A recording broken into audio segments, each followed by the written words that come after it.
एक ऐसे नबी जिन्होंने अल्लाह से दुआ करके सूरज को रोक दिया था। ये उस वक्त की बात है जब बनी इसराइल की सहरा में 40 साल कैद और भटकने की सजा अपने इख्तिताम को पहुंच रही थी। वो पुरानी नस्ल जो बुज़दिल हो चुकी थी अब खत्म हो चुकी थी। उनकी जगह एक नई नस्ल आ चुकी थी। ये नई नस्ल जिस्मानी और रूहानी तौर पर फौलाद बन चुकी थी। उनका सरदार अब हजरत यूशा बिन नून अलैहिस्सलाम थे। अल्लाह ने उन्हें वो मकाम अता किया था। उनके लिए जमीन और आसमान के कवानीन बदल दिए गए। जब हजरत यूशा अलैहिस्सलाम अपने बहादुर नौजवानों को लेकर फलस्तीन की तरफ बढ़े तो उनके सामने एक बहुत ताकतवर कौम थी। वो कौम बड़े मजबूत किलों में रहती थी। अल्लाह ने उस वक्त बनी इसराइल के लिए एक खास कानून बनाया था। इस कानून को सिबत यानी हफ्ते का दिन कहा जाता था। हुक्म ये था कि हफ्ते का पूरा दिन सिर्फ अल्लाह की इबादत के लिए वक्फ होगा। उस दिन कोई भी दुनियावी काम मना था। शिकार या जंग करना सख्त गुनाह था।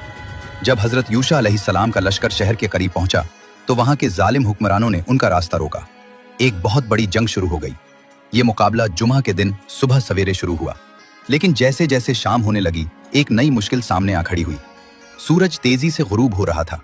सब जानते थे कि जैसे ही सूरज डूबा जुमा का दिन खत्म हो जाएगा, हफ्ते का मुकद्दस वक्त शुरू हो जाएगा। उसमें जंग करना अल्लाह के हुक्म के खिलाफ था। हजरत यूशा अलैहिस्सलाम को फिक्र हुई कि अगर अब लड़ाई रोक दी गई तो दुश्मन को संभलने का मौका मिल जाएगा। हजरत यूशा अलैहिस्सलाम ने अपना रुख आसमान की तरफ किया। उन्होंने सूरज को मुखातिब होकर दुआ की। ये ऐसी दुआ थी जो तारीख में पहले कभी किसी ने नहीं की थी। उन्होंने फरमाया, ऐ सूरज, तो भी अल्लाह के हुक्म का पाबंद है और मैं भी अल्लाह के हुक्म का पाबंद हूँ। ऐ अल्लाह, इस सूरज को हमारे लिए थोड़ी देर रोक दे। अल्लाह ताला ने कायनात के तयशुदा निजाम को अपनी कुदरत से रोक दिया। सूरज जहां था वहीं साकित हो गया। वक्त की रफ्तार थम गई। ये मोजज़ा तब तक बरकरार रहा जब तक बनी इसराइल ने दुश्मन के आखिरी किले को भी फतह नहीं कर लिया। आखिरकार बनी इसराइल ने शहर फतह कर लिया।